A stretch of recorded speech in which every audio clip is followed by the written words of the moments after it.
ఏదో టైంపాస్కి నడిపిస్తారు సభ అంతా కూడా. వాళ్ళు ఏం చేస్తున్నారు నిర్ణయాలని ప్రతిపక్షం చెప్పినప్పుడు ప్రజల్లోకి ఇంకెవరు తీసుకెళ్తారు? మీరే బయట ఉన్నప్పుడు ఒకవేళ వాళ్ళు మీకు అవకాశం ఇవ్వకపోవచ్చు, కానీ మీరు పూర్తిగా బయటకు వచ్చినప్పుడు ఏం చెప్పదలుచుకున్నారు? మీరు బయటకు వచ్చి అంటే ఏం చెప్పబోతున్నారు? మంచి పాయింట్ అడిగారు మీరు. అంతగా ఒక మహిళను ఎందుకు ఏడిపించాల్సిన పరిస్థితి? 10 సంవత్సరాలు అధికారాన్ని ఎంజాయ్ చేసి కేసీఆర్ కూతురుగా తనకిచ్చిన గౌరవం, తనకిచ్చినటువంటి విలువలు, తనకు పార్టీ అన్ని విధాలా ఇచ్చినటువంటి గౌరవాన్ని విలువలు ఈరోజు నిలుపుకోలేకపోయినారు. కవిత గారు ఘోరంగా విఫలమైనారు. వారి నాయకత్వ లక్షణాలు లేవు. ఎమ్మెల్సీ ఇచ్చినప్పుడు నాకు ఉద్యమకారునికి ఏం చెప్పాలి కదా, నీయంగానే ఉద్యమకారులు ప్రేమ ఉంటాయి నీకు. మనతో పాటు Quthbullapur BRS MLA KP Vivekanand గారు ఉన్నారు, మాట్లాడదాం. సార్, ముఖ్యంగా మీరు ఈ సభని బహిష్కరించడానికి కారణం ఏంటి? వాకౌట్ చేయడానికి ప్రధాన కారణం ఏంటి? ఎందుకంటే ఓటర్లు మీ మీద నమ్మకం పెట్టుకుని మీరు సభలో వారి సమస్యలు పరిష్కరిస్తారని చెప్పి మిమ్మల్ని ఓట్లేసి ఎమ్మెల్యేగా గెలిపిస్తే ఈరోజు మీరు ఎందుకు బహిష్కరించారు? కారణం ఏంటి? తప్పకుండా ఈ ప్రభుత్వం మీద కళ్ళు తెరిపియాలా, ఈ ప్రభుత్వం చేస్తున్నటువంటి తప్పుడు విధానాలను ఎండగట్టాలా, ఈ ప్రభుత్వం ఏ రకంగానైతే నిరంకుశంగా నియంత్రిత ధోరణిలో ముందుకెళ్తుందో దీన్ని ఖచ్చితంగా ప్రజలకు తెలియజేయాలనే ఉద్దేశంతో ఈ సభను పరిష్కరించాను. ప్రజలు కూడా చర్చ జరగాల, ప్రజలు కూడా తెలియాలా ఏ రకంగా ఈ ప్రభుత్వం వ్యవహరిస్తున్నదో వారికి తెలియాలనే ఉద్దేశంతో ఈరోజు ఈ యొక్క సెషన్ మేము బహిష్కరించడం జరిగింది. ముఖ్యంగా ఈ సభ ఏ రకంగా మారిపోయిందంటే, పూర్వం మనం విన్నాం చరిత్రలో కౌరవుల సభ అని చెప్పేసి, అది ఏ రకంగా ఉన్నదో తెలుగు. కానీ ఈరోజు తెలంగాణ అసెంబ్లీ మాత్రం కౌరవుల సభలాగా మారిపోయింది. ఈరోజు ముఖ్యమంత్రి గారిని వారు చేసిన తప్పులని ఎత్తి చూపుతామంటే అది తప్పు అనడము స్పీకర్ గారు ఎంతవరకు భావ్యం? అది ఈరోజు వారు తప్పు మాట్లాడుతున్నారు, సభను తప్పుదో పట్టిస్తున్నారు, ప్రజలు మోసపూరితమైనటువంటి ఒక మాటలు చెప్పి ఇంకా కూడా అబద్ధాలపైనే ముందుకు కొనసాగాలని చేసే ప్రయత్నాన్ని ఎండగట్టి వేయాలని మేము చేస్తూ ఉంటే స్పీకర్ గారు స్పష్టంగా చెప్తారు, ఏం విమర్శించొద్దు ముఖ్యమంత్రి గారిని అంటారు. ఇదెక్కడ రూలింగ్, ఇదెక్కడ స్టేట్మెంట్? ముఖ్యమంత్రి గారు లీడర్ ఆఫ్ ది హౌస్ బాధ్యత ఆయన దగ్గర పెట్టుకొని వారిని అడగదు ఇంకోని అడుగుతాం. కాబట్టి దాన్ని నిరసనగా మేము తప్పకుండా బహిష్కరించినాం. అదేవిధంగా ముఖ్యమంత్రి గారు వాడేటటువంటి భాష ఏదైతే అనాగరిక భాష, ఎవరితో నాగరికత ఎవరు మాట్లాడారు ఆ భాష, అలాంటి ఒక దిగజారుడు భాష, ఏదో ఫుట్పాత్లో మాట్లాడే భాష, ఏదో సడక్ చాప్లో మాట్లాడే భాష ఎవరు కూడా యాక్సెప్ట్ అయింది కాదు. ఇది మొదటిసారి కాదు ముఖ్యమంత్రి కాదు పదే మాట్లాడడం. మోర్ ఓవర్ చావును కోరుకుంటారా ఎవరైనా? ముఖ్యమంత్రి గారు ఎవరైనా చావులను కోరుకునే వ్యక్తి ఉంటారా? కాబట్టి వీటన్నిటిని కూడా నిరసనగా మేము బహిష్కరించడం జరిగింది. మోర్ ఓవర్ మొన్న సభలో మరి పీపీటీ ప్రజెంటేషన్స్లో పూర్తిగా అన్నీ కూడా అబద్ధాలే, పచ్చి అబద్ధాలే చెప్పి సభ ద్వారా ప్రజలని తప్పుదోవ పెట్టించే ప్రయత్నం చేసినారు. కాబట్టి ఇలాంటి ఒక ముఖ్యమంత్రి, అనుభవం లేని ముఖ్యమంత్రి, నిరంకుశంగా నియంత్రిత ధోరణితో ప్రవర్తించే ముఖ్యమంత్రి ఎప్పుడు చూడలేదు చరిత్రలో మనం. కాబట్టి తప్పకుండా వీటన్నింటినీ కూడా గుణపడని చెప్పాలంటే ప్రజాక్షేత్రం కూడా చెప్పాల్సిన అవసరం ఉంటాయి. కొన్ని సందర్భాల్లో సభను ఎక్కడికక్కడ అవాయిడ్ చేసి ముందు రాకుండా మమ్మ గొంతులెక్కే ప్రయత్నం. ఎంత దారుణమైన పరిస్థితి! సభలో విపక్ష పార్టీ సభ్యులు మాట్లాడుతూ ఉంటే, గట్టిగా ప్రభుత్వం నిలదీస్తూ ఉంటే ఫోకస్ వీడియో కెమెరా ఎప్పుడైనా ఆ సభ్యుని చూపెడుతుందా, లేకపోతే చైర్ చూపెడుతుందా? రికార్డులు తీయండి మీరు. అరే ఇంత దిగజారుడు వ్యవహారం అవసరం లేదు కదా ప్రజాస్వామ్యంలో అపోజిషన్ పార్టీ మిమ్మల్ని చూపించకుండా చైర్ చూపిస్తుంది. అబ్సల్యూట్లీ. మీరు రికార్డులు తీయండి. గత శాసనసభలో మన ఈ యొక్క 2 సంవత్సరాల శాసనసభలో రెండు బడ్జెట్ సెషన్స్ అయినాయి. మీరు చూడండి, గట్టిగా తీసి పేపర్ ఏదైనా ఆన్ రికార్డ్ చూపెట్టే ప్రయత్నం చేసినా, ఏదైనా మనం ఆన్ రికార్డ్ సంబంధించినటువంటి ఒక పేపర్ కానివ్వండి, ఒక ప్రూఫ్ కానీ తీసి పెడితే కెమెరా మలిపేస్తారు. అరే ఇదేమి దౌర్భ్యమైన పరిస్థితి! ఏమైనా గట్టిగా మనం మాట్లాడి చేసే తప్పుని మనం ఎత్తి ప్రయత్నం చేస్తే మైక్ కట్ చేస్తారు. ఇది ఒక సాంప్రదాయం, కొత్త సాంప్రదాయం తెరలేపినారు. తప్పకుండా వారికి ప్రజాక్షేత్రంలో అందరూ గమనిస్తారు కదా. కాబట్టి ఇవన్నీ కూడా ఒకటి రోజుకి దిగజారిపోతా ఉన్నారు. రోజుకి ఈ యొక్క సభని దిగజారే విధంగా వ్యవహరిస్తూ ఉన్నారు. కాబట్టి ఈరోజు చూసినాం కదా, ఈరోజు సభలో ఎంతసేపు ఒక 0 అవర్ నడిచింది, 3 గంటలు 0 అవర్ నడుస్తుంది. ఎక్కడన్నా ఏం స్టఫ్ లేదు కాబట్టి కదా. 0 అవర్ అంటే జీరో అంశమే కదా, ఏం లేదు కదా. దానికి ప్రభుత్వం జవాబుదారి కాదు కదా. దానికి ఇంత విలువైనటువంటి సభ, ఇంత విలువైన సమయం ఈరోజు అపోజిషన్ పార్టీ మేము లేము. మీరు అంశం చర్చించినాం ఈరోజు. ఇది ఈరోజు శాసనసభ నడిచే వ్యవహారం, ముఖ్యమంత్రి గారి పనితీరు, ప్రభుత్వం యొక్క వ్యవహారం. కాబట్టి పూర్తిగా విఫలమైంది ప్రభుత్వం అంతా కూడా. ఏదో టైంపాస్కి నడిపిస్తారు సభ అంతా కూడా. 5 రూపాయలకి ఏమొస్తుందమ్మా? 5 రూపాయలకి ఏమొస్తుందా? 5 రూపాయలతో శాస్త్రీ బామ్ కొత్త ప్యాక్ వస్తుంది. జలుబు, తలనొప్పి, ఒళ్ళనొప్పులు అన్నిటికీ రిలీఫ్ ఇస్తుంది. బాస్, శాస్త్రీ బామ్ 5 రూపాయల ప్యాక్ రిలీజ్ అయింది.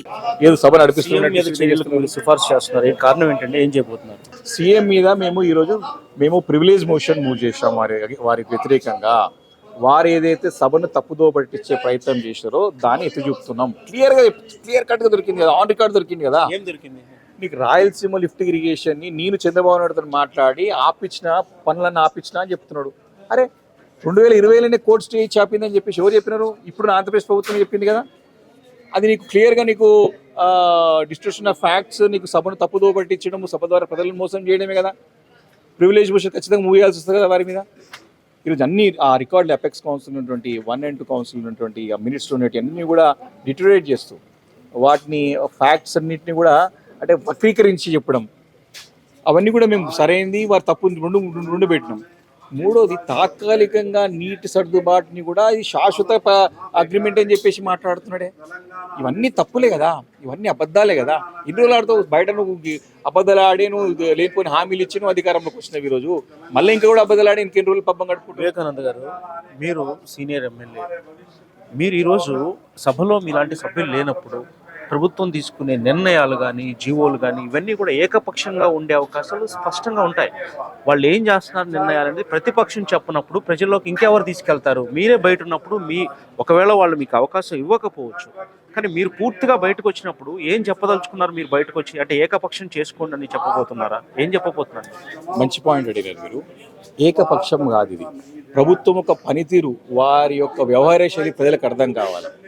ఎందుకు సభ నుంచి పోయారంటే సభలో మాకు మాట్లాడే అవకాశం ఇస్తున్నారు. సభలో అన్ని తప్పులు చేస్తున్నారు, అన్ని అబద్ధాలే మాట్లాడుతున్నారు.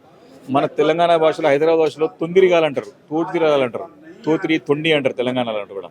ఈరోజు తోతిరిగాలేక నేను ఏం కాకుండా అంత నాదే కరెక్ట్ అని మాట్లాడుతూ ఉంటే సభలో ఉన్నట్టు స్పీకర్ గారు దాన్ని సెట్ చేయడం పోయి స్పీకర్ గారు కూడా ప్రభుత్వానికి అనుకూలంగా మాట్లాడి మీరు ముఖ్యమంత్రి ఏమనొద్దు ఆయన చేసినంత కరెక్టే అని చెప్పేసి అంటే ఇంకెవరితో మాట్లాడతారు? స్పీకర్ అయితే సభ్యుల యొక్క హక్కులను కాబట్టి స్పీకర్ గారే ఆ రకంగా మాట్లాడినప్పుడు ఎవరితో మాట్లాడాలా?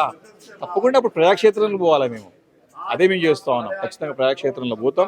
మీరు ఆడే ప్రతి అబద్ధం, ప్రతి ఒక్క మాటని ఈ రకంగా వక్రీకరించారు అన్ని ప్రజలకు తెలియజేస్తాం, వారికి గుణపాఠం చెప్తాం.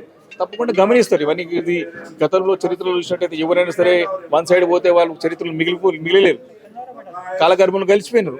అరే ఇదే కాంగ్రెస్ పార్టీ జరిగిపోతారు. ఫైనల్గా వివేకానంద గారు, మీ పార్టీ అధికారంలోకి వచ్చిన తర్వాత మీ పార్టీలో ఎమ్మెల్సీగా ఎంపీగా ఉన్న మీ అధినేత కూతురు ఈరోజు తీవ్ర ఆరోపణలు చేశారు, ఏడుస్తూ మాట్లాడారు. పార్టీ అధికారంలో ఉన్నప్పుడు కనీసం ఎవరైతే ఉద్యమకారులు పట్టించుకోలేదు, నా మీద కుట్ర చేశారంటున్నారు. మీరేం చెప్తున్నారు? నిజంగా అంత అన్యాయం జరిగిందా? అంత ఎలా ఏంటి అది వాస్తవమేనా? 10 సంవత్సరాలు అధికారాన్ని ఎంజాయ్ చేసి కేసీఆర్ కూతురుగా తనకిచ్చిన గౌరవం, తనకిచ్చినటువంటి విలువలు, తనకు పార్టీ అన్ని విధాలా ఇచ్చినటువంటి గౌరవాన్ని విలువని ఈరోజు నిలుపుకోలేకపోయినారు. కవిత గారు ఘోరంగా విఫలమైనారు. వారి నాయకత్వ లక్షణాలు లేవు. వారికి ఇచ్చిన అవకాశాన్ని సద్వినియోగపరచుకోలేదు. ఎంపీగా అవకాశం ఇస్తే ఎంపీ అయిన తర్వాత మళ్ళీ ఎంపీ ఓడిపోయిన తర్వాత కూడా పార్టీ వారికి ఎమ్మెల్సీ అవకాశం ఇచ్చింది. ఇంకేం చేయాలండి? పార్టీ వారికి వారు నాయకత్వం నిలబెట్టుకోలేకపోయినారు. అదే మా పార్టీ కార్యదర్శుడు కేటీఆర్ గారు కానివ్వండి, హరీష్ రావు గారు కానీ ప్రజా ఆదరణ పొంది పార్టీ నిలబెట్టుకోగలరు. ప్రజల నాయకుల కార్యకర్తల విశ్వాసం పొందగలిగినారు ఈరోజు వాళ్ళు. కాబట్టి వారు నిలబెట్టి పనిచేయగలుగుతున్నారు. వారిలాగా చేయలే కదా. వారికి ఓపిక లేకపోతే మేమేం చేస్తాము? వారిది చాలా క్లియర్గా ఒక కాంగ్రెస్ పార్టీ స్పోక్స్ పర్సన్ కంటే కూడా వారు ఎక్కువ మాట్లాడుతున్నారు. అంటే కాంగ్రెస్ పార్టీ మౌత్ పీస్ అయిన ఈరోజు, కాంగ్రెస్ పార్టీకి వాయిస్ ఈరోజు కవిత గారు అయ్యారు. చూసారా మండలిలో ఆవిడ ఎంత ఏడుస్తూ మాట్లాడారు మండలి ఈరోజు. అంతగా ఒక మహిళను ఎందుకు ఏడిపించాల్సిన పరిస్థితి? అంతలా బాధపడకుండా ఆవిడ నటిస్తున్నారా ఈరోజు మండలి? ఏమన్నా అంతలా ఏడుస్తు? ఒకటి ఇక మీరు నటిస్తున్నారంటే ఇక మీకు చూస్తారు, నేను వీడియో చూలే. మరి ఒకటి ఎవరైనా సరే సొంత ఇంటి వాళ్ళని అంటే పుట్టినిల్లు ఉంటుంది, మనకి మెట్టిల్లు ఉంటుంది. పుట్టింటోళ్ళు బాగుండాలని కోరుకుంటారు ఆడపిల్లలు. తెలంగాణ రాష్ట్రంలో ఏదైతే తను ఎన్ని బాధలు పడ్డా ఎన్ని ఏమైనా నా పుట్టింటోళ్ళు బాగుండాలా, నాకు బాగుంటే నేను బాగుండాలని కోరుకుంటాను.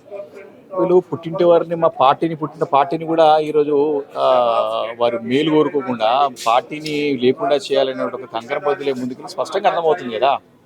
10 సంవత్సరాలు ఏం చేసేటప్పుడు ఎందుకు ఉద్యమకారులు గుర్తు రాలేదు? నీకు ఎమ్మెల్సీ ఇచ్చినప్పుడు నాకు ఉద్యమకారులకు ఏం చెప్పాలి కదా, నిజంగానే ఉద్యమకారులు ప్రేమ ఉంటాయి నీకు. కాబట్టి ఇవన్నీ కూడా తాత్కాలికంగా పెద్ద ఆలోచన చేసే అవసరం లేదు. మేము పార్టీ కూడా పట్టించుకోవట్లేదు. మేమందరం కూడా మా పనులు మాకున్నాయి. మా నాయకుడు మేము మా ప్రజలలో ఈ క్షేత్రంలో ఈ ప్రభుత్వం చేసే పనితీరుని ఏ రకంగా ముందుకెళ్ళాలో మా బిజులను పెద్ద పట్టించుకోవట్లేము. దానికి సంబంధించి మా నాయకులు కూడా స్పష్టంగా మాట్లాడి పెద్ద పట్టించుకునే అవసరం లేదు. Thank you so much. ఇది మొత్తానికి కవిత ఆవేదన, కన్నీటిపై ఆ పార్టీకి సంబంధించిన బీఆర్ఎస్ ఎమ్మెల్యే కేపీ వివేకానంద రియాక్షన్. శేష యూపీ దేశం, అసెంబ్లీ, హైదరాబాద్.